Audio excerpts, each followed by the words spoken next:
What's up, guys? Welcome back. Welcome back, man. I felt like it's been a while since we did this, since the last episode. Yeah, it felt like way too long. We wanted to welcome you guys back to the Ringside Beer Show. This is Jason. I'm Alex. Welcome back. Welcome back, man. So how was your weekend? Oh, my weekend was good. You know, I am like so pumped to be back here. These fights were so exciting, and all I could do was just think about coming back here and producing this content for you guys. Yes, man. We cannot wait to get into it. So do you just want to hop right into it? I said let's dive in like it's a pool. Let's dive in. All right. You going to get your floaties or what? No floaties over here, boy. No floaties. Deep all right. end. Just me then. All right. All right. Let's get it started, man. So today is August 24th. Kobe Day. Kobe Day. So one of the things that just got announced was that they're going to name a street after Kobe. Los Angeles. The street outside of the Staples Center. So it's Figueroa Street will be unveiled as Kobe Bryant Boulevard between Olympic Boulevard and Martin Luther King Boulevard, according to Los Angeles City Council member Herb J. Weeson Jr. And I don't know about you, but I've only been to Staples Center one time. I've been there one time, and that was to see the Drake and Future concert. And I had such a good time there. But once I read those street names, it just became so familiar. It's literally right outside the Staples Center. So it doesn't get more authentic and real than that. I think it's a little bit overdue. Like, I think it's like, hey, why hasn't there been a Kobe Street? Like, Kobe represented LA to the fullest, you know?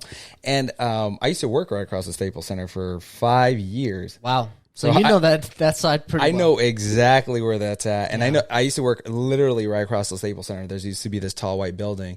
And it was kind of right next to the Hooters. I don't know if you've ever been to the Hooters right across the Staples Center. I don't know where that's at. So I don't know where that's at. I plead the fifth.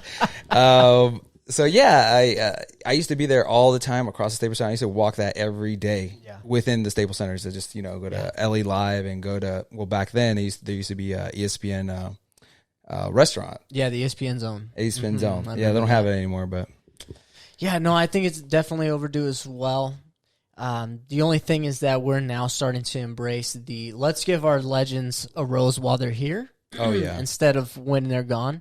And that's definitely something that we're now trying to implement, just given the passing of Kobe and all of our great legends. We just want to celebrate people while they're here and give our praise and appreciation while they're present. So this right here is great. Whether it was happening now, it happened previously. I'm just glad it's happening at all. Well, also, too, wasn't it his birthday this past weekend? Yesterday, if I'm not mistaken. Well, there you go. Happy birthday, Kobe. Happy belated birthday. That's awesome they're naming a street after him. Yeah, it is. All right, what's up next? We have Anthony Rumble Johnson. He's re-entering the UFC drug test pool, right? Yeah, the mandatory drug testing program, and plans to compete at light heavyweight, which is super exciting to hear now that John Jones has left the building. Oh, yes. So it's going to make it more intriguing. Kind of opens up the pathway for him to get to the top. I mean, he left on top, so why not throw him against a number 5 contender, somebody up there? Yeah. Which, if I'm not mistaken... Well, he did really well in the light heavyweight division, except for, obviously John Jones. Well, did they even fight? I remember they were supposed to fight, and then something happened, right? No, he fought against Cormier, though. He did, and then he lost. Yeah, he lost twice. Which stylistically, it was, Yeah, it wasn't a good. It's not a good fight for him, but someone like Anthony Smith, I think he's ranked number 5 in that division. If he wins against Rakic, I mean, who knows how quick? I think it's 6 months, right? Mandatory 6 months that you.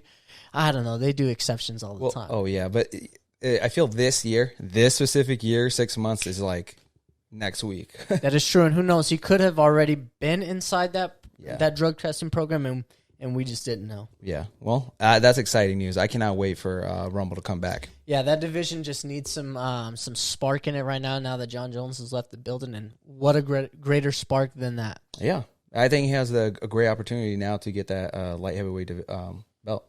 He does, and he deserves it. I mean, he's dude's a scary guy. He's huge. Have you seen him in person? No, I have not. Dude, I went... Actually, you know what? Yes, we did. We saw him at 214. Yeah, at the Anaheim. He was doing some signatures. I remember looking up like this. Huge. I remember looking upwards. Well, not only that, he was like bulking at that time. And I was like, what the heck? You just leave the UFC and all of a sudden you just gain like 40 pounds of muscle? He was like competition lifting, right? Yeah. Yeah, dude. Oh, yeah. Well, for sure. They have USADA has to be in there. That's why he left the drug testing program, to do what is what they do. Well, he had retired, and then he was training some fighters in BKFC. He's actually in those events all the time. He has some business negotiations with them, right? Like I think he's not a president, but an ambassador or something along those lines.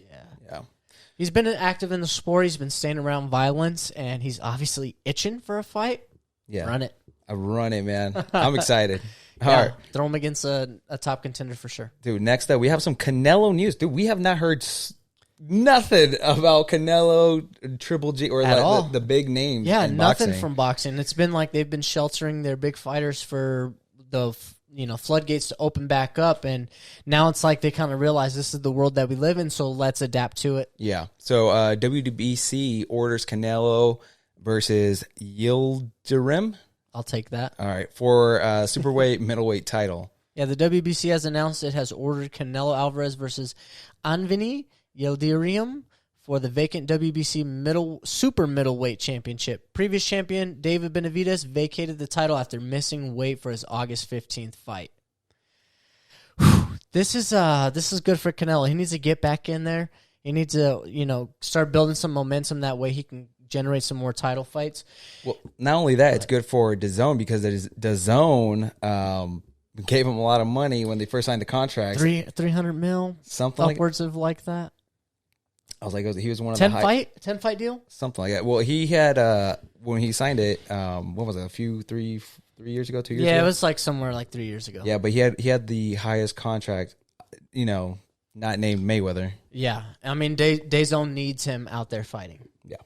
So this is good. I mean, and plus, they're ordering the fight, so you can't just pick and choose in this sport. They mandatorily, dictate who you're going to fight. You have to fight that person, or you got to vacate that title. Well, not only that, we have UFC pretty much is the only game in town at this time. Granted, boxing is coming back slowly, but they don't have their big names, and now they have Canelo coming back, which everyone's gonna get that fight. I'm gonna tune in for it. I mean, we've been itching for a Canelo fight for some time. I wish it was Canelo versus Triple G3 because I have my own theories on that, but whatever. Yeah, he doesn't want to run that back. At least not anytime soon. He's just keeping him on the shelf, letting Triple G just age and age, and Triple G's just staying active. And I mean, I hope they run it back for a third time. Well, I think I did mention this to you. He's actually training in Big Bear right now. That would be amazing to get that painting that you had made for your brother for his birthday, which I probably spoiled the gift. But to get that signed by Triple G, I mean, Big Bear's like a 35-minute drive. If you're watching Triple G, please hook it up. Hook it up. For Lewis. All right, man. Let's get into the next current event. Oh, my goodness. Oscar de la Hoya is coming out of retirement. Yeah, he's returning to the ring at the age of 47, 12 years after his last fight. He's an 11-time titleist, confirmed he's ready to end his retirement. Now, I have a question. Ask away, bro. Ask away. Generally, when people come out of retirement, don't they have a fight already lined up? Isn't there some sort of promotion that's going on to build up some hype? This guy is saying that he's coming out of retirement. That's great. So who are you going to fight? Have no idea. And which is crazy because you heard Mike Tyson, Roy Jones Jr. were going to fight, and there was a little buzz. There's no buzz behind this announcement. Well, because it feels like empty substance, like there's just nothing there. It's like he wants to generate some talk and some push on his name and some looks on YouTube, the algorithms, how that works. But he's not introducing an opponent.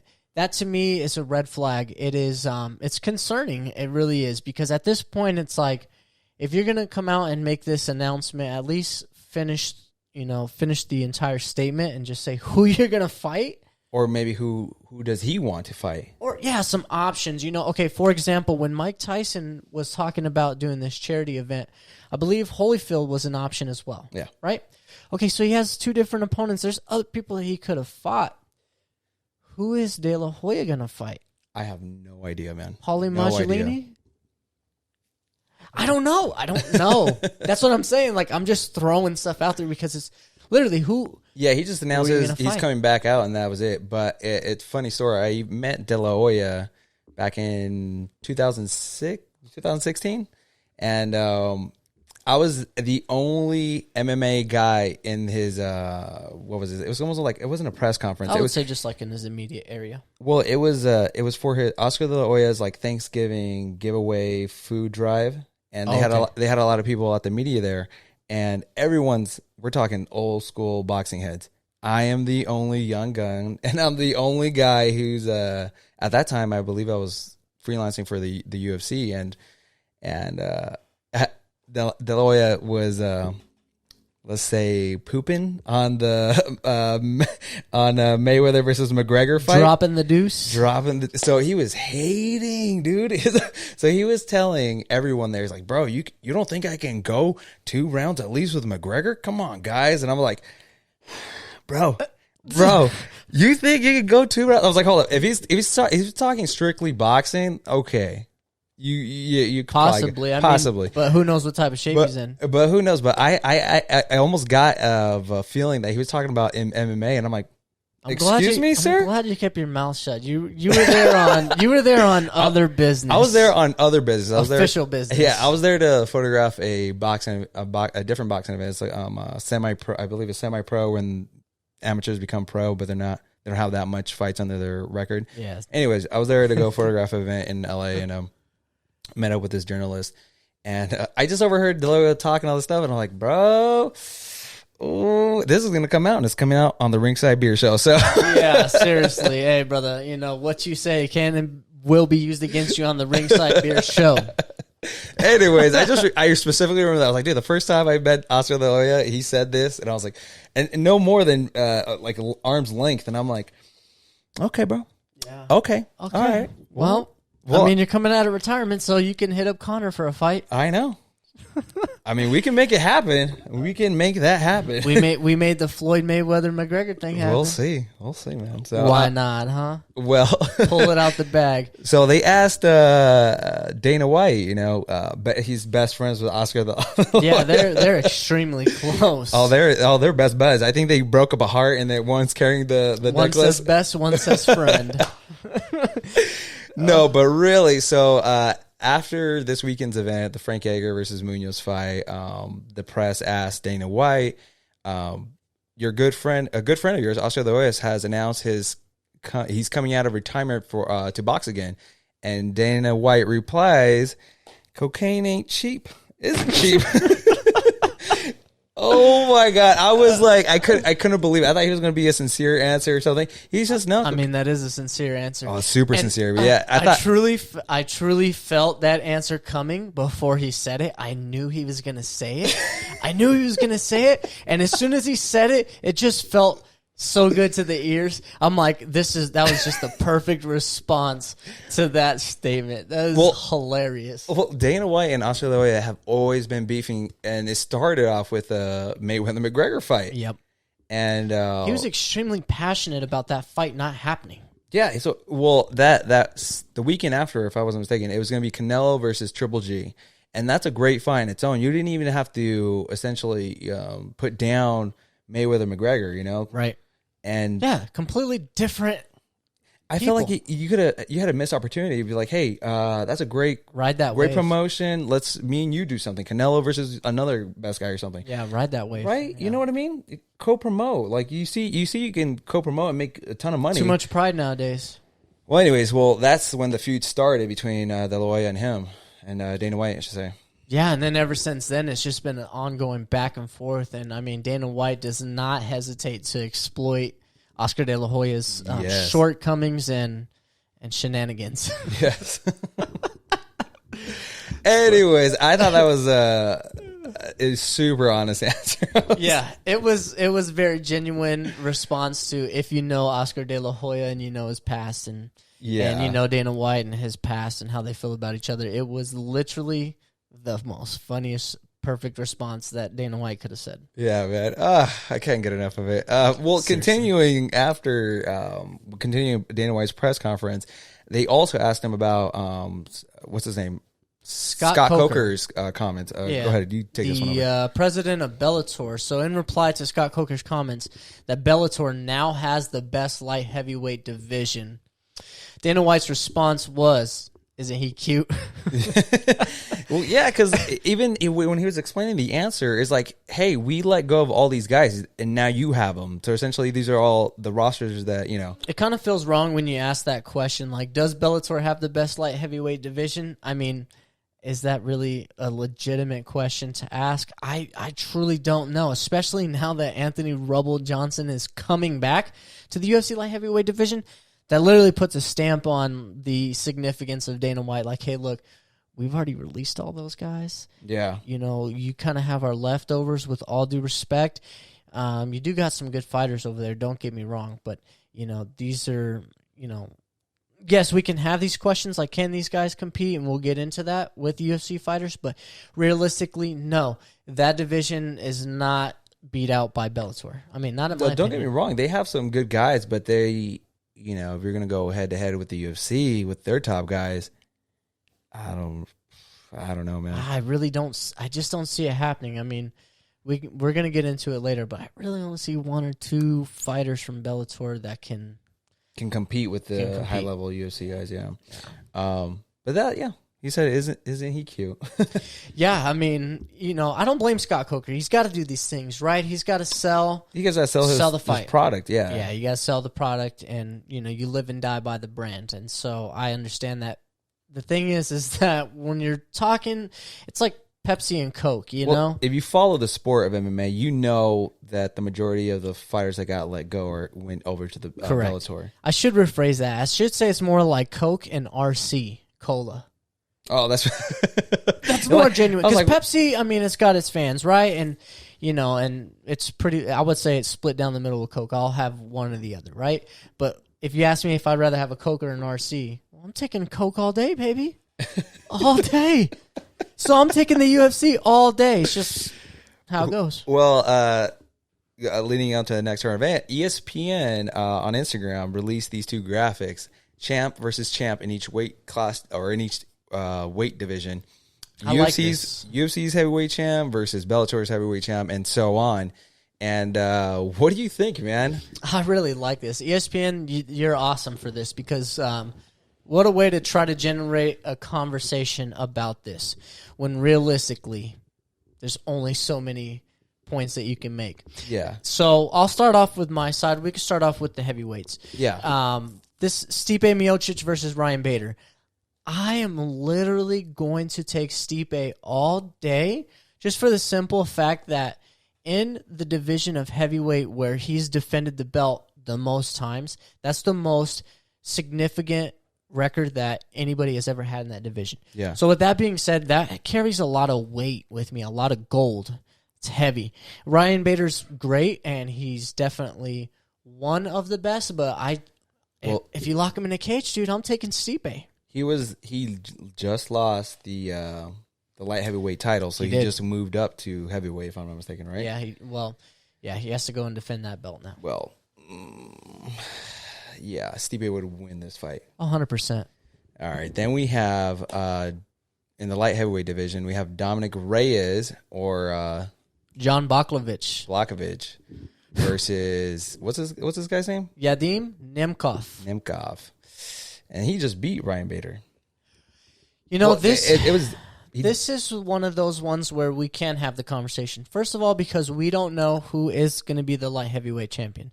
It's not John Jones, right? So since we've taken John Jones out of the picture, these two, it makes it more competitive. Yeah. I don't know too much about Yadim to make this judgment, but I will say that I do believe Dom Reyes beat John Jones in the last fight that they had. So with that being said, I will probably stick with the UFC side, only because I'm pretending that that's Anthony Rumble Johnson there versus anybody from Bellator. Yeah, I agree with you, man. I think Dominic Reyes is going to win that belt coming up. So this is his first defense, his first title defense. Yeah, man. Shout out Victorville. What do we got next? We got middleweight. We got the middleweight, and Israel Adesanya versus Gegard Mousasi or Douglas Lima. Now, this one is interesting. Yeah, it is. But I would probably still pick Adesanya. But that's not saying Mousasi isn't good or Douglas Lima isn't good. They're both great fighters. Yeah, they're really good. I really like Mousasi. The next one is what's intriguing though. The welterweight, where is Kamaru Usman versus Douglas Lima. Now that fight, I would like to see both, like cross promotion, like that one. I would enjoy that one for sure. That one would be, I would take a little bit more competitive, even though Kamaru Usman is so much. Their styles match up well. Exactly, their body style matches up well. I feel like this would be a great fight. Would it be a super fight? No, I don't think. I don't think it's quite there. Kamaru Usman has to defend the belt a little bit more, but it's definitely a fight I would pay money to see. I would love a cross promotion. Yeah, that one is actually one that would make it exciting. Like, okay, well, I could see either one winning that. I still favor Kamaru Usman, but that's the one where I'm like, I don't know. I don't know who would win that one. Yeah, it's tough. That's probably like I was saying, it's the one of the two or three that we can actually have a conversation about. Yeah. A back and forth and say, hey, I truly don't know who's going to win that fight. Yeah, man. Well, on to the lightweight division. We got Khabib Nurmagomedov versus Patricio Pitbull. I don't think this is really a debate. No, I think it's Khabib all day. Yeah, due to the styles and what Khabib did to Conor McGregor. I mean, he sat him down with the overhand right, so the striking is there. It's really not a conversation. Yeah, plus, I mean, I gotta be honest, man. I watch Bellator, but not that much. So, yeah, no, I like their promotion. It's really good, and it's trending in the right direction. Like they're becoming more professional. It's more interesting. But with that being said, I mean, once again, it's RC versus Coca-Cola. It's just you got a great brand, and people buy it, but it ain't quite top shelf. Yeah, well. But then we have the featherweights? Featherweight, and then we have Alexander Volkanovski. Now versus Patricio Pitbull as well. Now, if it was Max Holloway, I mean, I would say Max Holloway all day. I thought he won the last fight, but that's just me. I mean, I'll take Volkanovski against Pitbull. He's a good striker. I like Volkanovski, and the fact that he has done as much as he has against Max Holloway, that would lead me to believe that he would make light, easy work of Pitbull. You're right. Now, what I'm noticing, dude, is like these guys really... Okay, let's just say this was a couple days back. You would have Ryan Bader as the heavyweight, light heavyweight. You would have, Douglas Lima as the middleweight, welterweight. You got lightweight as Pitbull and featherweight at Pitbull. These guys are just going up a division and winning. So, to me, it's like, how tough is the competition there? You only got a select few guys that are going to come up. This is where it's upsetting, because it's like, okay, Scott Coker, we really like your brand. We do. Yeah. But stop trying to take shots at the big dog, just stay in your lane and just just build your brand. And from there, like, things are going to, it's going to trend upwards, but stop trying to fight with Dana White, dude. Like, I just don't get it. I enjoy it, man. It's kind of like a little, like, hey, back and forth. But Dana White's not taking it personal. That's the thing, No. Not like the De La Hoya stuff, so. No, that he takes extremely personal. With Scott Coker, he just knows. He's like, hey, man, I know you're trying to run a business. It's all. He doesn't want to, drop the deuce on his product. And I'm not trying to do the same either. Like, I'm really not. I just wanted to just make that clear. Like, this is not even a discussion. I think the only fight that we can even really have a dispute about and a debate about is the welterweight, Usman versus Lima. Yeah. And then, so what are we on right now? We're on women's. Yeah. What is this? Featherweight? Am I not mistaken? Amanda Nunes is not a featherweight, isn't she? She's both. A bantamweight and featherweight. Bantamweight okay. and featherweight. All right, that's where I was going. Yeah, it says. We already seen this fight. Dude, I was there live. I was there with my... But you saw it at bantamweight, right? Or no? No, it was at featherweight. No, it was at featherweight. It was at 145. Okay, yeah, you're right. And because Amanda Nunes was going up to get that second belt. And, dude... I had Cyborg in that fight. I was at the Forum, and the arena was just screaming the vibes. Man, I miss going to these events live. Yeah, I miss fights too. But me and my really good friend. Well, Diego. Yes. So me and him went there to go see it live, and bro, the energy was so crazy after the fight, dude. We had an adrenaline dump. Like it was like those are the worst. We were so pumped. We're like, oh my god, can you believe what we just saw? This is so crazy. Yeah, I would have never in a million years thought Chris Cyborg would have get knocked out. No, I picked Cyborg in that fight. I didn't think Nunez was going to get it done, but the striking was just accurate, and then she was landing bombs. But it was crazy because you had to be there to experience it. It was one of the most insane things to see live. Oh, I bet. And major upset. But I mean, again, we're already seeing how that fight ends. Right. So realistically, I mean, I'm taking Amanda Nunez 9 out of 10 times now. So yeah. On to the bantamweight division, we have Petr Yan versus Juan Archuleta or Patchy Mix. I don't know much about Patchy Mix. I have seen Juan Archuleta fight. I have not seen either of those two fight. Yeah, I tend to watch Bellator every now and then, and I really do enjoy it.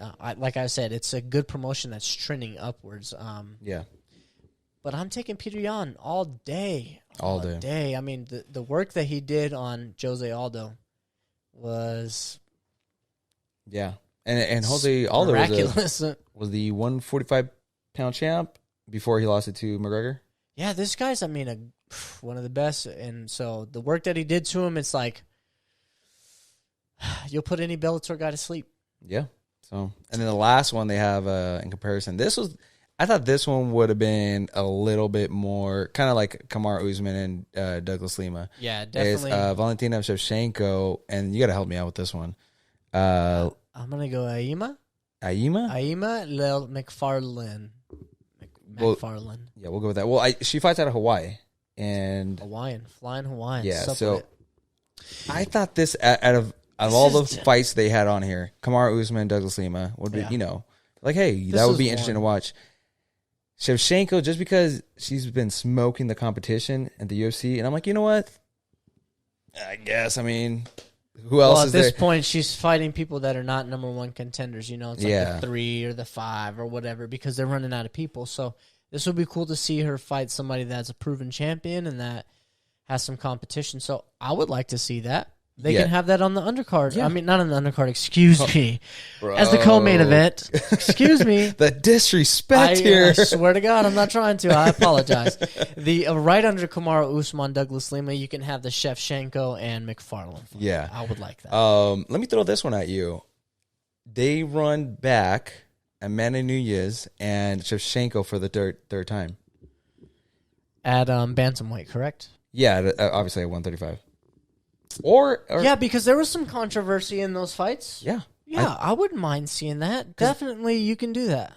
Because, if Amanda Nunez can get a triple champ and be the only one. I think Shevchenko is like... She's 125, right? Yeah, she's trying to just stay there and be the John Jones and the Mighty Mouse of that division, where she just continues to defend the belt. But realistically, it would be more beneficial for her career to take that Amanda Nunez fight. The third fight. I think especially at this point in Amanda Nunez's career, like, who else is there for her to fight? If anything, I would be like, all right, of that stature too. Let's say for next year's International Fight Week, Amanda Nunez, Shevchenko 3, but Shevchenko's dropping down to 125, so she's going to be cutting this weight now until then, and then she's going for the third belt. Excuse me. I would like that. I wouldn't mind that at all. I don't want to wait till all the way next year, International Fight Week. That's like July, right? Well, during our fight announcements, she has a fight coming up. Yeah, she has a fight coming up. So I was like, it would make sense. Oh, yeah, 3 months. Yeah. Okay. Well, she could take another fight before then. But Amanda Nunez does tend to extend her layoff time. Yeah, man. Well, we'll see. Well, after continuing the Dana White press conference questions, they asked him, he's like, hey, Dana White, when asked if Tony Ferguson's next fight will be against Dustin Poirier, he says probably. Yeah, that was just because he cannot contractually say. I'm sure there's some NDAs at the moment. Oh, some non-disclosures that are in place. I definitely know about those NDAs. Yeah, they're no joke. But Dustin has been hinting on his IG story. He says a month away, 2 months away, or something like that. Yeah, pretty much. He has a fight camp coming up. He's in the process of a fight camp.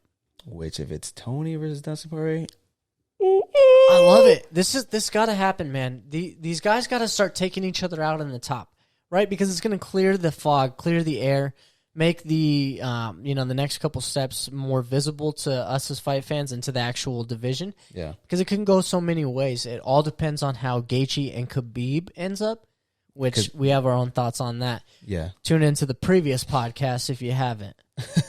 But with all that being said, I truly love this fight. This is so good for the division. Oh yeah, so good for Tony. He needs these these fights. This guy is a former interim champion. Tony Ferguson. Dustin Poirier and Tony Ferguson. They're both former. They were both former. Peter piped a pickled peppers. I feel like, dude, it's tongue twister today. I don't know what's. she sells by the seashore. Yeah, but they were both interim champions before. Yeah, they both were. So this is great. Yeah, Poirier lost to Khabib, yep, and then Tony Ferguson lost to Gaethje. Yeah, so this really a battle for third place. Well, it would be a battle for second place because whoever wins this one will be next in line for Gaethje versus Khabib. Either which way, they're taking each other out. Yeah. And that's perfect for the division. All while Conor sits on the side, looking up. Well, really, I mean, debating on what he's going to do. Well, hold on. The UFC is waiting until they can have somewhat fans in there because Conor generates so much money at the gates, man. Yeah. I think they said, 18 million or something like that at the gates? I don't recall, but that's somewhere like 3 times what any other fighter would bring in. Oh, yeah. Way more. Even John Jones, so that's why Conor's not fighting this year. Khabib, but in correlation with Conor, they're both the biggest draw, and that's because they fought each other. Exactly. So, quick decision. Who do you think is going to win, Tony Ferguson or Poirier? Putting me on the spot. I got to, man. I got El Cucuy. You got El Cucuy. Yeah. I think Dustin Poirier is one of those top guys that's going to stay towards the top of the division. He's going to keep going up to the top. But then I think he's just going to stay there, and people are going to just use him as a stepping stool maybe.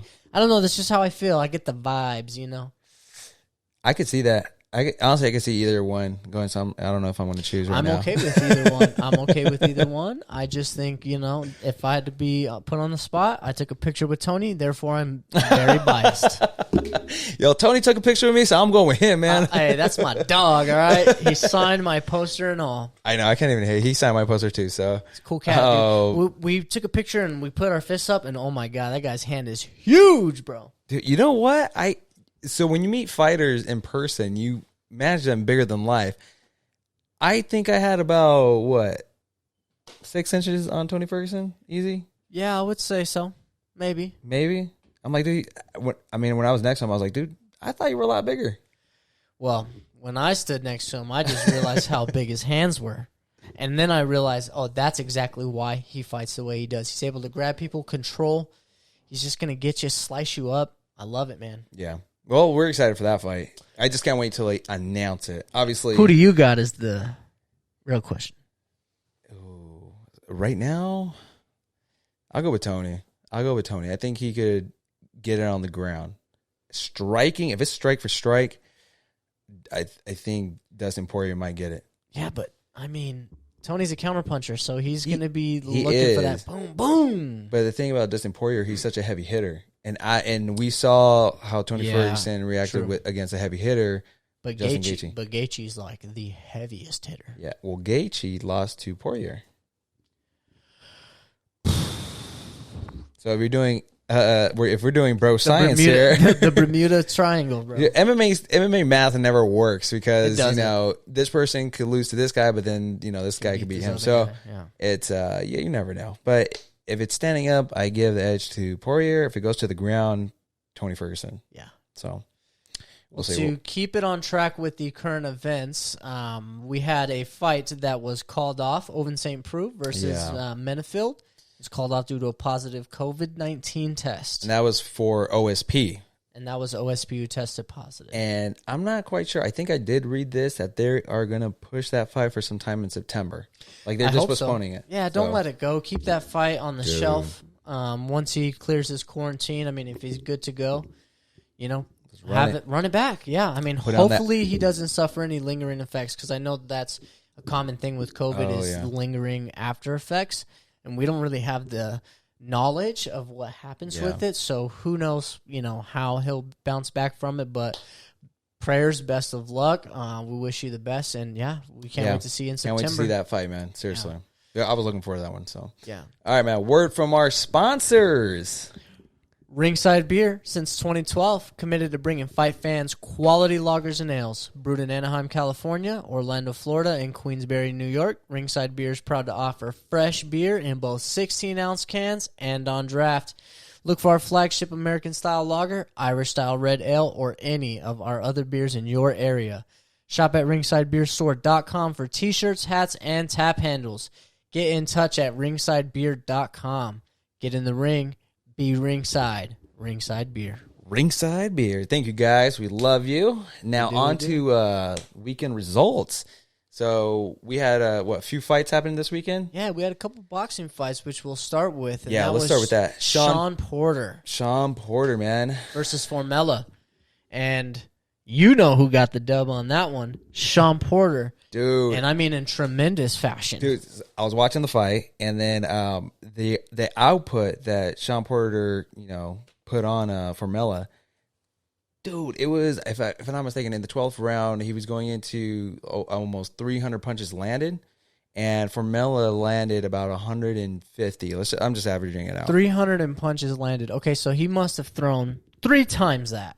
Maybe I'll say maybe a little bit. Okay, I'm being a little less than double, but I'm being a little extra. But oh my goodness, dude, that's insane. To land 300 punches on your opponent, dude, he was getting pieced out. I mean, that's just me. I mean, at a certain point, there's a white towel that you have onto your side that your coach should probably throw in, because at that point, I mean, you're getting pieced up.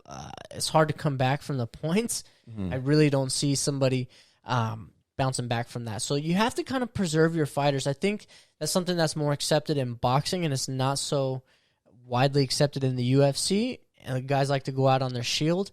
But at a certain point, I mean, this guy's young in his fighting career. He should probably have his coaches throw in the towel. That's just my personal opinion. Sean Porter, I mean, if you watch his previous fights, he fights like that all the time. Did you watch one with Earl Spencer? I did. It was just massive output. I mean, it's consistent, like, throughout the entire fight. He consistently overwhelms you. Even if the punches aren't landing, he's just pushing. He's controlling the pace. He's the aggressor. Yeah, which I really like that fight. Did I say Earl Spencer? I meant Earl Spence. Sorry. Earl Spence. Earl Spence Jr. Yeah. Yeah, dude. So I going into this fight, I was like, all right, with watching boxing, you kind of have a hint who's going to win the fight before they get into the ring, Yeah. So I was like, usually Sean Porter's going to win that one. Pretty clear. One fight that we didn't even talk about that was on DAZN this weekend was this one right here. Pefkin versus Dylan White. Yeah, KOs him in the 5th round. And whoa. Well, the thing about that fight, dude, we rewatched the highlights on it because I was watching the UFC event, and he was losing the majority of the rounds, if I'm not mistaken. Yeah. So, but he lands this beautiful uppercut inside the pocket, bro, and sleeps Dylan White. Undercut punches, uppercuts, they're just so undervalued. I love seeing those. I mean, they are devastating. Dude, it was land it right in night. Dude, it was beautiful to watch because I was like, oh man, but that's the thing about a fight, dude. You can lose and then take one slip, one open opportunity. It takes like a millisecond. Yeah. Boom, he came out with the uppercut and put that guy to sleep. He just fell down to the canvas. Well, I don't know if you remember back in the day when we were having our own little sparring sessions back at the LA Fitness, but when we did, the uppercut was my thing. I mean, that's where I felt was my strongest punch. And to give to somebody, I mean, I can only imagine the feeling, right? It feels great. Well, I mean, I've uppercutted somebody, but we'll leave that off camera. Allegedly. But, to receive one of those, oh my goodness, man, like that's the last punch I would rather just get punched straight in the face, like a jab, overhand. I do not want to get uppercutted because that just takes out everything. Dude, that happened to me when we were at, not between me and you, but no, I didn't do that to you, I promise. Nah, you did it. It was the other guy. So there was I forgot this guy's name, but he was like, "Oh, can I spar with you?" I was like, "Yeah, for sure, come in, put on the gloves." And he was a little bit shorter guy, so he tried slipping the uppercut with me, and I was like, I saw it, and I was like, "Oh, you want to go there?" And he kept on leaving his it would be his right side, so my left, and he kept on leaving it open, and he had a piercing here. And I was like, dude, like I was just connecting. I was like, in the middle of the thing, I was like, dude, are you okay? Like, I don't want to hit your lip because you have that piercing. I don't want to break your teeth. Yeah. And he's like, no, I'm good. I was like, all right. Too much pride. So, yeah, I landed the left whenever I wanted, but I kept on seeing him trying to land the uppercut and try to get closer. I was like, nah, bro. Well, he went into panic mode. I'm sure once he took that shot on the lip, like, all right, this hurts, and I got some dignity, so let me just try to, push the pace a little bit, and that only works against you. But oh man, that's another thing. I miss going to the gym too. Jeez. Yeah. Anyways, well, continue. Those days are over for me. Dylan White is going to exercise his rematch clause. Yeah, and he did that for a reason, and that was because the WBC now made Puffkin the mandatory next for the Gypsy King, Tyson Fury. Fury. Dylan White exercised that rematch clause, and he did that so that way he can get in the the mix of this. That way he could ride that wave too, because now that's been announced, hey, this is your next fight. It's a mandatory title bout. You're able to kind of ride that Tyson Fury wave. Well, not only that, that's a big payday for whoever wins the next fight. Yeah, I'm all about the a rematch, big payday. I should say, yeah. I'm all about a big payday. So that should be exciting to see. Yeah, we'll see, man. What's up next? Oh, Bellator. So this is another one's fight tough, man. That happened. What was this, on Friday? Yeah, Friday night. This one's tough here. Ryan Bader lost his belt. Yeah. To Nemkov. Vadim. And this was tough because that right there opened the door for Scott Coker to have the discussion that they have the best light heavyweight division, which in turn, I mean, don't you want to see the double champ maintain his championship? Wouldn't that be more? Well, the reason why that started was also because they had signed Corey Anderson. And who was not a title contender, if I'm not mistaken. Yeah, he was. I think he was like one of the top 6. Okay, top 5? To me, top 5 is the title contender. I mean, anything less than that? No. He was, because it was Curtis Blades, Derek Lewis, and Corey Anderson. He still had a couple fights to go before he would challenge for the title, right? Oh yeah, he did, but he was in the mix though. He was right in the mix though. It's just a reach by Scott Coker. It's just a reach, brother. You're RC Cola, and we're talking about Coca-Cola. What about Mountain Dew, baby? Hey, Mountain Dew, I think that's owned by Pepsi.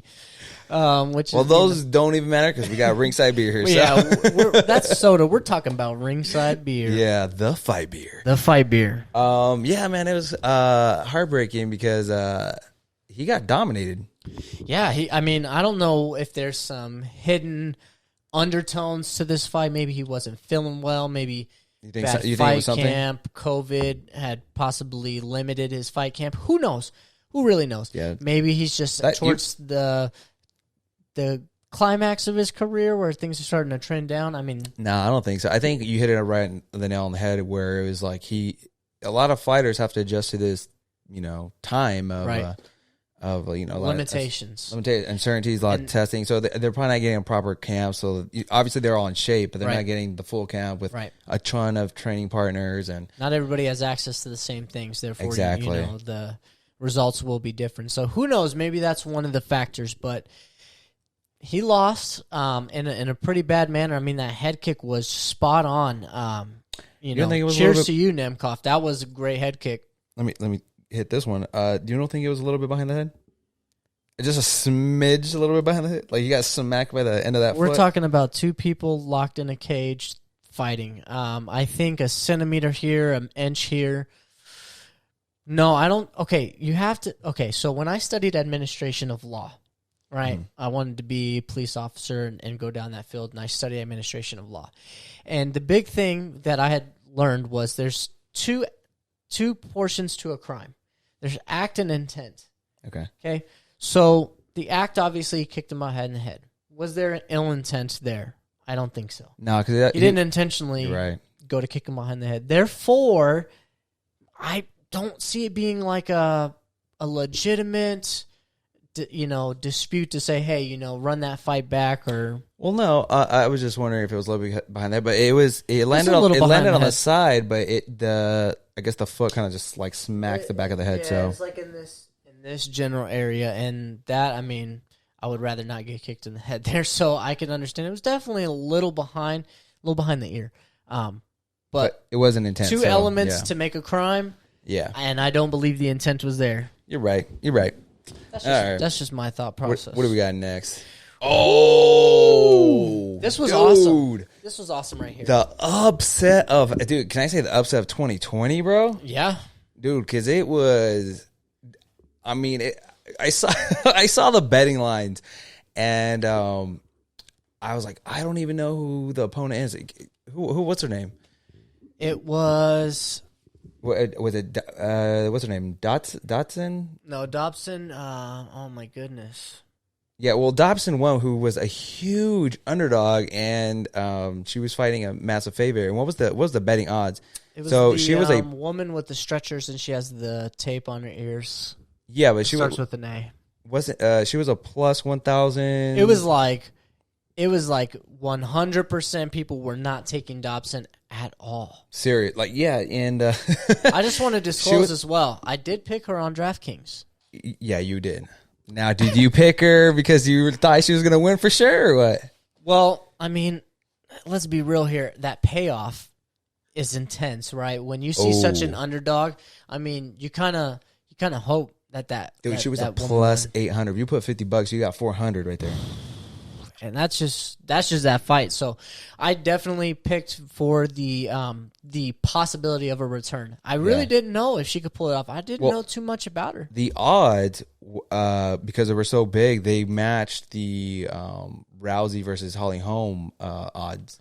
And I should have said... Wait. So just to be clear, Ronda Rousey was that much of a favorite going into a Holly Holm fight. Yes, she was that much of a favorite because Holly Holm was on the coming up. And she had a but the styles. The thing, I think if I remember correctly, her fight before Holly Holm's fight before was Raquel Pennington, and they went to decision. Okay. And at that time, Ronda Rousey was just smoking all these girls like left and right in the first round. So Holly Holm didn't really show that, hey, I can knock out anybody in the first round. Granted, she has knocked out people in the amateur promotion, or not the amateur, but the pros, like in Invicta. Yeah. So, wow, it's just such a big split. Ooh, you kind of want to put the money on the underdog. Yeah, just in case you do win, because if you put $50, okay, I lost $50, but if you win like 400. Yeah, man, that'd make your whole night, bro. That'd make my whole weekend. Can you imagine put $1,000, you get $8,000 back? Well, I couldn't even imagine putting $1,000 to begin with. So to get an $8,000 return, that would probably be the spark to a gambling addiction.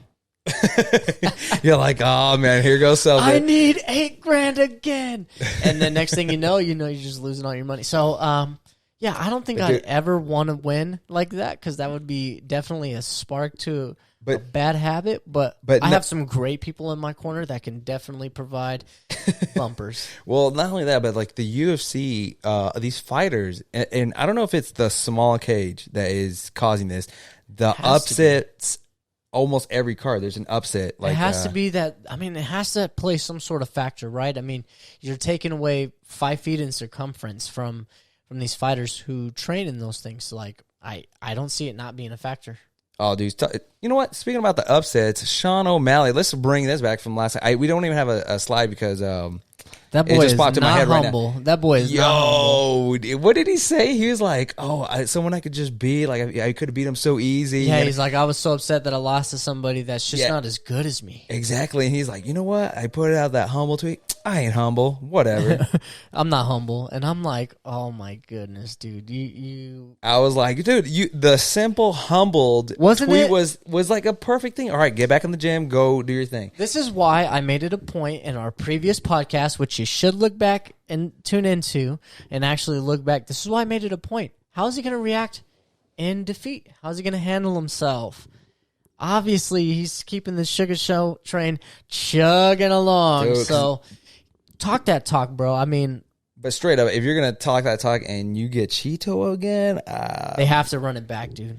Why would they run it back?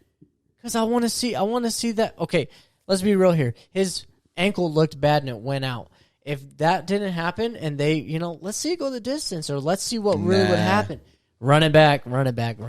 Well, Sean Sean has to come back and win some fights. But anywho, he does. That was just something that popped in my head because of the underdog winning. So I was like, oh, I just realized Sean O'Malley's not humble. Well, let's continue with one more underdog who was. Well, now this is where me and you kind of.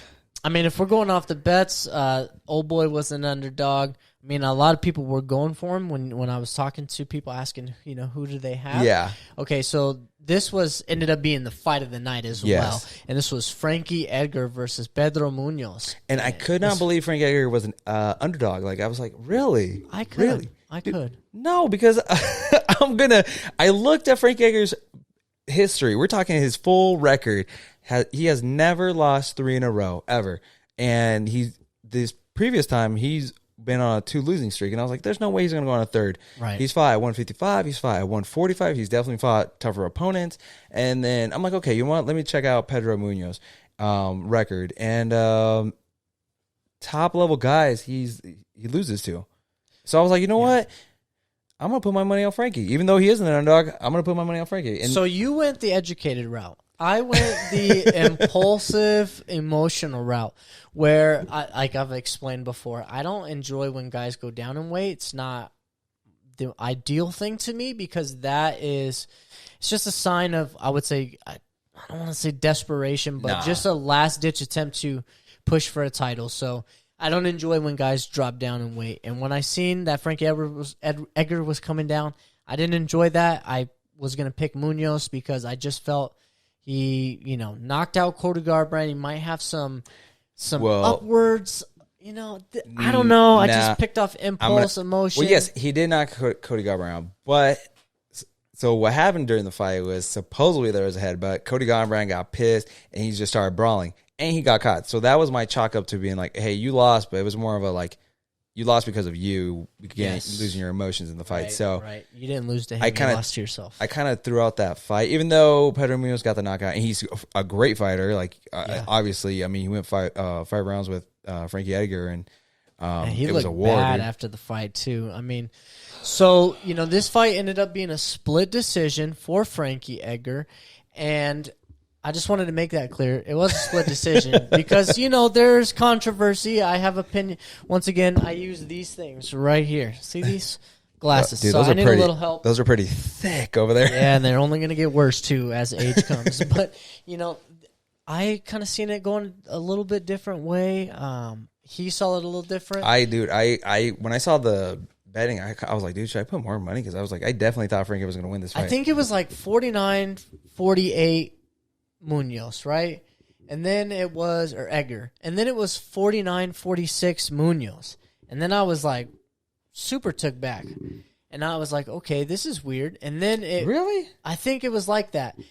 I don't know. I'd like to drink during these fights too. So, but with that being said, it was like back and forth. And I'm like, maybe they kind of seen the same fight that I seen because it wasn't a clear cut winner. It was like it could have went one way or the other. Well, you just hit the nail on the head there. It could have gone to either fighter. Honestly, I wouldn't have been surprised if they went it with the other guy because it was such a close fight. Right. But with Frankie's experience, with Frankie fighting a lot heavier fighters or bigger fighters, and granted he dropped weight, but he is getting older, so it might be a little bit harder. Right. Who knows how good that chin is after all these years of wars and Yeah, because if he fights heavier fighters, of course he's going to get knocked out because he got knocked out by Brian Ortega. Then he lost to Max Holloway, but I mean, Max Holloway is a beast. These are both beasts, both at these 145. guys. So, I mean, we'll see. We'll see. With my that eyes, win, my eyes was like, nah, he ain't going to lose this fight. yeah, with that win, it does open up the door for some possibilities. Maybe T.J. Dillashaw when he comes back. Well, Frankie Edgar, what did they put him? He was unranked in that division, and Pedro Munoz was ranked? What, 8 something around there? I'm not too sure. I mean, all right, don't quote me on that one, but I'm just saying. These are things that, I mean, these are just possibilities for him now that he's looking to stay in that division. And so after the fight, there was a post-fight interview, and Frankie Edgar said, in quotations, "I hear a lot of MFers barking that I'm old, I'm slow. I definitely should have proved them all wrong. I definitely should have proved them all wrong. I've still got some fight in this tank, baby. We're going to make a big run at 135. Yep. And I think that's his division. Like, I think he could make a pretty good run at 135. Yeah, I think right now it's pretty fluid. That division is not really being held down by one solid person. The belt has been not stagnant, so make a shot. Who is the current champ at 135 right now? Peter Yan. Peter Young, right? Yep. Okay. He faced Aldo for the belt. Bro, that'd be good. The King of Cringe gave it up. Well, yeah, but I think that'd be a good fight, Frankie Edgar. Wait, even after that, they asked him, about Conor, and he's like, yeah, I would jump up to fight Conor. I'm like, everybody would fight Conor. He just wants that payday, but anyways. Yeah, but he'll get, I don't know why he would even mention that, because they're on two different sides of the spectrum. Yeah, seriously. Conor's still technically, but I do believe he could get the belt at 135. If I'm taking the over-under, I'm not putting my money on him winning that belt. I'll put money on it. Because it just takes one right or one left. Sit him down, boys out. You should have been that haterade today, bro. Been on it. Hey, I've said it before. We have our favorite fighters. We have our non-favorite fighters. Frankie Edgar's somewhere in the middle of that spectrum. For you, yeah. For me. Nah, man, he's a legend for me, man. I never said he wasn't. I mean, I'm just saying. Just me. All right. Well, let's go on to the next. On to the next. On to the next, my brother. So, with Frankie Edgar's win, well, he got fight of the night. He got fight night bonus with that bonus, and then he's now the first in UFC history to get fight of the night in 3 weight classes in 3 divisions. That's awesome. I love to see made history, bro. Yeah, I love to see guys getting paid. I mean, this guy's doing it big. He's doing it in 3 different divisions, and he's able to put on shows in those divisions. Yeah. So, pay the man. Well, Frankie Edgar's the first to get 3 bonuses. Conor's the first to get 3 wins. Right. Which is awesome. Significant.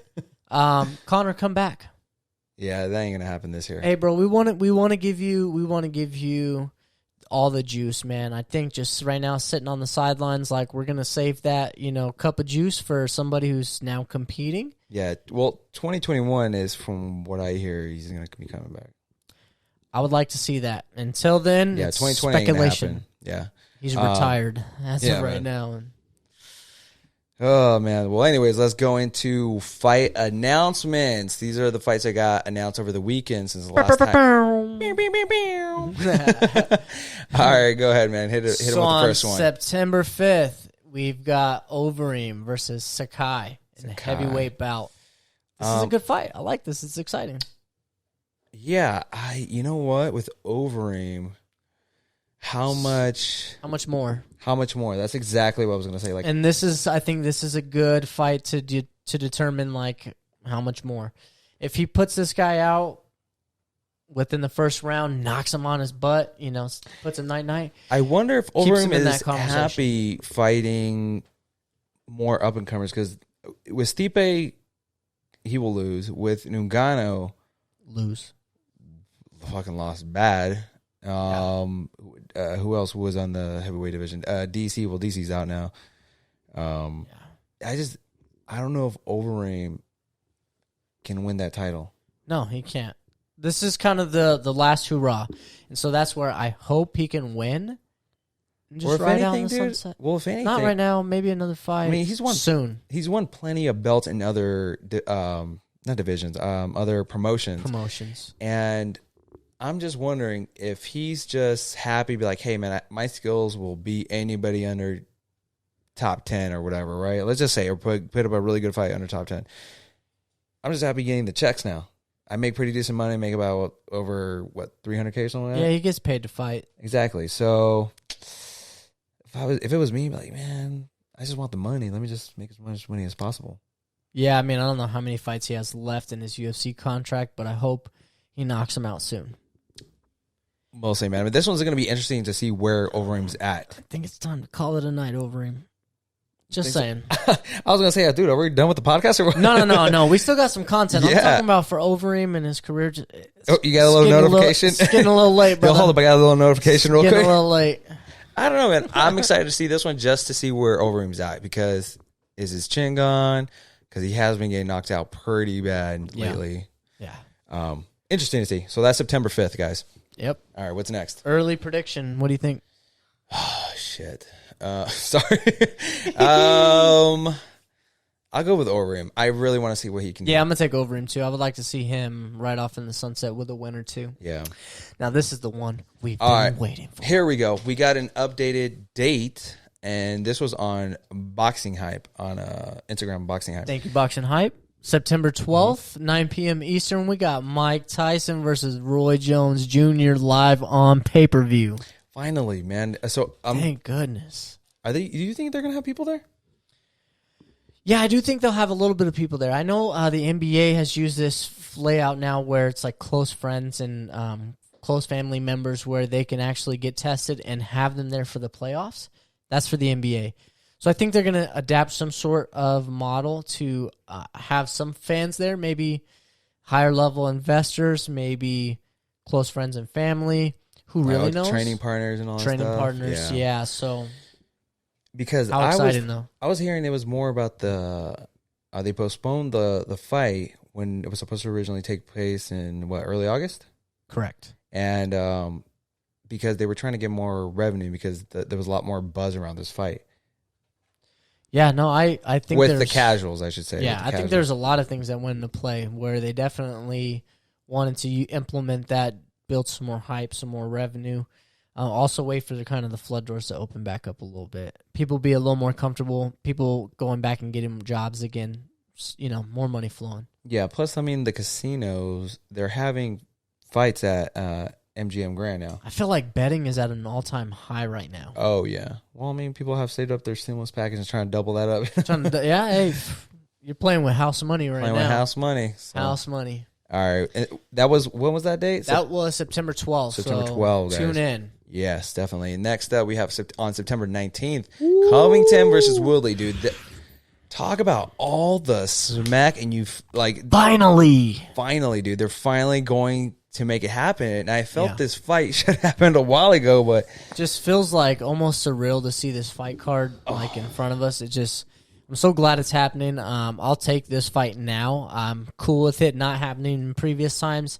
I'll take it now. But Covington is a big fan of the Trumps. And with all this stuff happening, there's going to be a ton of eyeballs on this fight for sure. Oh, my goodness. A ton of eyeballs. I think from the casuals all the way to the loyals, and you're going to have people that are just, people are at home, right? So people are going to have the fights on, and you're going to have people over, which you should probably do at a safe distance, 6 feet. And then from there, they're going to be watching the fights, and there's going to be so many eyes on this fight. Oh, dude. Especially with the amount of... how would I say animosity between these guys? Yes. This is intense. And this is the fight night. This is not even a pay-per-view, right? I don't believe it's a pay-per-view. This is a fight night. Yeah, fight night. So, free 99. Dude, all right. Who do you pick to win that one? My heart's telling me Woodley. But my mind's telling me Covington. Oh, man. So, I just like his striking. I'm not even joking. Yeah, I'm pulling for Woodley as well. But seeing Covington versus Usman and how it was pretty fairly even going into what the fourth round when Covington. Yeah. Well, anyways, that fight showed me that Covington is a lot tougher than we expected. Yeah. Perception is not reality. I mean, he's got a big mouth, but he backs it up. But can Woodley take the win? Now, well, this is the thing. He's a hard hitter. My issue lately with Woodley has been that he's very, very trigger. He's hesitant to pull the trigger. He's just not trigger happy like he was at a certain point. Now, and we need that from you. Now, I'm going to add to that where he might be not a heavy puncher because he's trying to find the counter, maybe because he respects his opponent. I'm talking about Kamaru Usman. And maybe he was just like, you know what? There was something in the air. I feel Woodley is going to give it all in his fight. Like he's like, there's no way I can lose to Covington. That's why I'm excited to see this one because it's going to be, skill versus skill. But I'm like, dude, it's power puncher versus technique. There's a lot on this line. Well, there's a lot of undertones. Exactly. Yeah. So exciting. I got Covington in that fight. Another one that got announced, and this one, Talk about animosity. Brian Ortega versus a Korean zombie, bro. Finally, man. Like, I don't know, for whatever reason, this fight just keeps getting pushed off, displaced. Like, I've been waiting for this fight for like probably a year now. Well, so this is how their beef started. Ortega's smacked the Korean Zombie's translator, if I'm not mistaken. Yeah, it's one of his close friends. Something like that. And slapped him. Brian Ortega, they were sitting next to each other. Stockton slapped. He said, "Oh, say that again," or something. I forgot what it was specifically. Which is strange because, I mean, at the time when I heard Ortega did this, it's unlike his character. It's super unlike his character. So there had to have been something that was, you know what? I'll rephrase that. His character inside the UFC, but he was raised in the streets of LA. No, so, that full straight gangster. Yeah. I want to make that clear. That full straight gangster. He carries himself really professional. Yeah, exactly. So within the UFC, it's out of his character. I don't know him outside of the UFC, so maybe I'm like, I shouldn't say that. But down ass full. Like, he's from LA. Like we're talking from the body of LA. He's good in the streets. Yeah, so dude, I'm excited for this one. Yeah, no, this is once again, I've been waiting for this fight for like a year now, and I really miss Ortega fighting. Like, he was a number one contender, and what happened between him and Max? I mean, it was pretty one-sided, but let's be real here. I mean, Max is the greatest of all time. So now that division's kind of cleared up a little bit, let's see Ortega get back in there. He might be able to get Volkanovski in a nice little whop and just choke him out. And sleeve him. Maybe. Do you remember we saw him? Were you there with me in Anaheim when we saw Ortega? Was it the John Jones? I don't think I seen him. I think me and you had split off, and you had came across Kuran. Remember? Kuran? Yeah, Caitlin Kuran. Remember her? Took a picture with her. Dude, I have so tatted right here in her chest. Oh, yes, I did. Yes, her. Yeah. So if it was that same event, that's when we had split up. Yes. I think I was grabbing a beer. Yeah, I wish it was a Ringside beer. Yeah, right? The only beer. The only fight beer. Yeah, I did meet Brian Ortega, and he's not so tall. I don't know why I think these guys are like 6'5" so or let's so. Just be clear here, okay? You're not a short guy either, okay? No. I'm not going to disclose what the spectrum is for a short guy and a taller guy, because that's up for discussion, right? That's debatable. Yeah. But, bro, I'm like right under 6 foot, and you're taller than me. So give yourself a little credit here, guy. I don't know why, but I when you watch somebody on TV, I'm like, dude, this guy's like 6'4". I don't know what it is. Well, he's featherweight, so he's got to get down to 45 pounds. And that's the other thing. I don't. Obviously, their weight classes, and this went out the window. And I'm like, dude, why do I feel like I'm so much bigger than these guys? Well, he's probably walking around at like 170. Yeah. Like, and not saying that I could take him on a fight or nothing. No. Absolutely not. These guys was smoking me. Tony Ferguson and Brian Ortega. But, I'm not saying that at all. I'm just saying when I saw them in person, I was expecting someone to be like, boom, Yeah, just what you have in your mind, and then reality perception's just different. Those camera angles, bro. Exactly. Adds 10 pounds, adds a couple inches of height. So, dude, this is October 17th. Saturday, October 17th, my birthday. This is another one for your birthday. Happy birthday. Yo, Lomachenko, Brian Ortega, Korean Zombie. Bro. Dude, you're going to have a great birthday. Yeah, I'm excited. We're going to have a great birthday for you. Early predictions. I got Brian Ortega, man. Yeah, I got Brian Ortega too. On that one. I mean, Zombie's legit, but yeah, I don't see that happening. So on to Spooky Halloween. Yeah, this was the fight that was supposed to happen a few fights ago and then got pushed or got reworked. So this is Silva versus Hall, Uriah Hall, and that's taking place on Halloween, October 31st. Yeah, this was one of Silva's last fights under UFC contract. I think he has 2, but Dana White said he's only going to give him this fight. That's it, right? This is his we'll see. Fight? I mean, they're not really marketing it like it is, so I think they're leaving that door open. But I think Dana White's going to do the same like how he is with some fighters where he just won't offer you a fight. Well, no, I mean, we still have September and then October. I mean, we still have 2 full months before they have to market that. So more than likely, they'll probably do that in October. But if it is Silva's last fight, what a fight to go out on. Like, it's, Uriah Hall. Yeah, I mean, that's going to be an exciting fight. I wouldn't mind seeing him, hop out after Adesanya. But I would. You would give him one more fight with Adesanya? No. I'm saying after that fight, I wouldn't mind seeing him right off into the sunset. Just like, hey, I fought the championship. The guy who holds I fought the champion. Like, this is it for me. But then again, I mean, I like seeing these guys ride off on a win, so I don't mind him continuing to fight. Me personally, I don't like seeing people that we admire like at the end of their career. Okay, if they're not winning, But he hasn't. All right, he lost to Chris Weidman, got knocked out. He hasn't really gotten knocked out. He has lost, but he hasn't gotten knocked out viciously, or he's never lost a fight in that way. I don't like seeing Chris Weidman. Bro. I don't like seeing else. Anderson Silva was one of the greatest of all time. Well, he lost to DC on 2 days' notice to save UFC 200.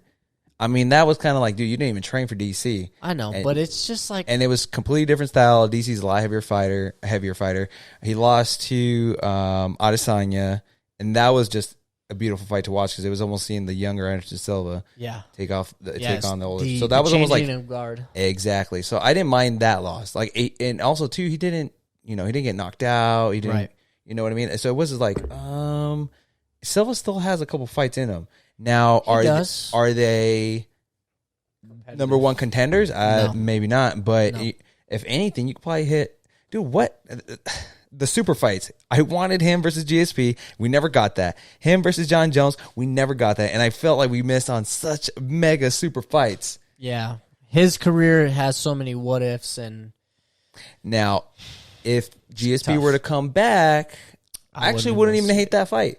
Because that would be our Manny Pacquiao versus Mayweather. Like, that's a fight that's been long overdue. Yeah, it's just... You're not hyped for that? No, I truly... I try to hype it up. I try to put some... I truly don't like seeing, these guys ride off on losing streaks, and I feel like that would just be another loss for Anderson Silva. So if Anderson Silva loses one, do you think he goes to Bellator? He should. You think so? Yeah, because, I mean, like you said, he's got a couple fights in him, and I do agree with that. I just don't think that... At this time, it's worth it for his career. Now, if he goes to a different, promotion, that opens the door for possibilities because we love those what if questions. But as of right now, there's not too many what ifs in the UFC. So, all right. Well, I'll throw you a little what if since Mike Tyson and Roy Jones Jr. are going to fight.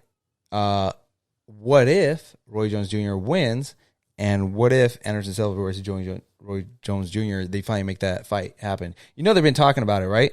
I did not. Oh, you didn't? No, I didn't know that. Dude, they've been trying to make that fight for a cool minute. Like, after Mayweather-McGregor, they saw that they're doing cross-promotions. I'd like to see that. Roy Jones Jr. versus Anderson Silva. As a boxing match, right? A boxing match, yes. I would like to see that. Yeah. I would like to see that. Well, Roy Jones Jr., I mean... I see him. Well, the thing that it's just anything you put Anderson Silva in for me. I don't see him being a favorable choice. He's just. I think he's on the losing side of almost everything. You know what? I'm just gonna chalk it up to you. You just hipped on that hater rate all day, bro. I'm committed. You're committed. So I'm super committed. I'm excited for that fight. I'm excited. So that's October 31st. Yeah. Next up, we have Curtis Blades versus Derek Lewis. Now this fight is for, if I'm not mistaken, to fight Ngannou. Yeah, this would be to fight the winner of Ngannou and Stipe. Exactly. So this is number 3. Number 4, Stipe is obviously number 1 champ, and Ngannou is number 2. This is for the number 2 contender to see who would be the next. I love Derek Lewis, man. He's one of the funniest guys in MMA. Such a great draw for the sport. Super now, I did like that he is cutting down weight to work on his cardio. Yeah, now, is that going to be enough to beat Curtis Blades on November 28th? I don't know. To be honest, I don't know. This is those ones where I'm torn between how I feel and actual logic and realism. I don't see Derek Lewis winning this fight. I see Curtis Blades just having a little more stamina, a little more striking ability, maybe even a little more ground game. But I want Lewis to win, so I'm torn. Yeah, because you have the heavy hitter Derek Lewis, but his last fight, he did say he was working on his cardio, and he, if I'm not mistaken, didn't he sprint at the dude and try he looked a little different. Yeah, he looked a little different. He implemented a new style of fighting. I'm so tired. Excuse me.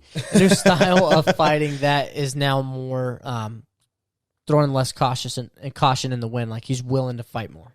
Yeah. So that's actually exciting because if Derek Lewis with cardio and with knockout power, bro, I would give the edge to Derek Lewis. But granted, this is early picks. I mean, this is early picks. This is not even taking place till after. We got to see the fight camp. We want to see the embedded videos. We want to see. I want to see the weigh-ins because that will tell the whole story right there. So that's November 28th. And now this fight right here on December 5th, I'm so excited for, and that's Darren Till versus Hermansson.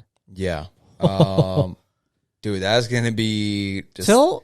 This is one thing I respect about Darren Till. He just gets right back at it, and he takes on the biggest name that he can. Yeah. Because he wants that shot to the title. Well, he's staying relevant, man. So yeah, he is relevant. He's a diluted Conor McGregor, you know? A diluted Conor McGregor? Well, he's the Conor without the wins. Oh, so if this goes viral, bro, I'll be like, yo, once again, hater raid on full effect, but I'm just saying, I'm actually going to take Darren Till in this fight. I like Darren Till. Yeah, that's my early prediction. I like Darren Till, but I could see Hermansson winning this one for sure. Yeah, I mean, he's strong, dude. Yeah, well, that's going to be an interesting one. That's for me, that's a pick 'em. Like, I'm not favoring either one on this one. That one's a pick 'em for me. I favor Till. Okay. And then this one here is interesting. Yes, this one's very interesting. This is Saturday, December 12th. Amanda Nunes versus Anderson. Megan Anderson. Megan Anderson, yeah. At UFC 256. This is interesting because, Megan Anderson is on her way to the top. She's definitely looked pretty good. She's had a very slow start to her career for the UFC. I think that she hasn't fought as much as we would like her to. We would like her to be more active. But, if I'm not mistaken, outside things, outside of the ring. But with all that being said, this is an exciting fight because we want to see somebody actually contend against Amanda Nunes, show some sort of possibility to beat her in a style. And I think that Megan Anderson definitely has a little bit more interest on the ground where we can have that discussion like, hey, she might be able to win or at least have a little more angle in this route. Yeah, I think I'm trying to sell it here. You're trying to sell it hardcore, bro. I'm trying to sell it here. I think Amanda Nunes wins this. It's just another red ruby. But you know what? I have to see him. I have to see the weigh-ins. I have to see it all. But I don't got to see Jack. I was really trying to sell it. I'm going Nunes all day on this. Are you sure? You don't want to put money on Anderson? No, I don't want to put no money on Anderson. I got Amanda Nunes. Bro, that's another ruby in the belt. Yeah, man, that's we're talking about the double champ here, bro.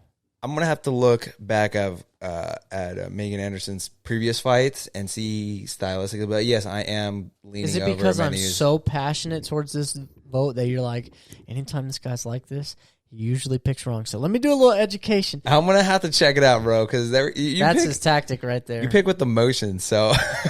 That's just how I live my life, bro. Yeah, I'm going to have to look at an emotional guy. Her past fights, and once I get there, I'm not saying I'm, I am leaning a little bit more Nunez right now, but I have to check it out. I have to see all her previous fights and kind of do some MMA math here. Now, we have to announce this fight for our friends at Bare Knuckle Fighting. This is going to be their 12th event. This is going to happen September 11th. September 11th. So this is right around the corner, guys. We got a newbie who they just signed, Alves versus Baroni. That's the main event. Yeah, Thiago Alves, former UFC fighter. Fought GSP, fought for the belt. He just signed with Bare Knuckle, and he was on a press conference with Paige Van Zandt and Hector Lombard as well. Yeah, Lombard and the co-main event, Lombard versus Grove. I mean, these are exciting fights to see. I want to see what these guys can do. Now that this sport is coming back, once you've had some time off, I think these guys are all itching to fight, so they're going to be ready to go, and there's no gloves already, so these guys are ready to go. Yeah, this is going to be exciting. So that's going to be September 11th, guys, so go ahead and check them out and show them some love, man. And what do they say, the fastest growing sport right now? Fastest growing sport. Yeah. And then fights this weekend, this is going to be UFC Fight Night. Smith versus Rockick. Yeah, and we got Robbie Lawler versus Neil Magny. Yo, I'm not hating on the main event. The main event is 3 rounds because that's the deal that they signed. So it's not a 5-round event. It was a short notice fight, so they couldn't get a 5-round fight. Which is crazy to me because I think Robbie Lawler versus Neil Magny would be good enough to be a headliner. I agree, especially on a fight night. Yeah, former champion Robbie Lawler against Neil Magny. But I'm not complaining either because this is you could throw Smith in with any of these guys and that'd be if anything, Robbie Lawler main event for a fight night. Neil Magny is the cherry on the cake, dude. I think that's that's gonna be the fight of the night. I think so too. Yeah, I early predict that. I mean, Robbie Lawler always comes to fight. Absolutely, man. And this is gonna be this Saturday. This Saturday. Can't wait. Dude, we just got through all that. How does it feel, man? I'm excited. Well, it feels good to be back here. I've been thinking about it all week, probably the rest of the week. So all I'm going to be thinking about is can't wait to the fights. Can't wait to come back out here, spend some time making some content for everybody. I truly enjoy it. I know you do too. Yeah, love it, man. Yeah, there's a lot of stuff going on, which just keeps us going, man. It just keeps the gasoline in the tank. Absolutely, man. Well, with that being said, I'm Alex. This is Jason. Remember, guys, be ringside. Till the next one, guys. See ya.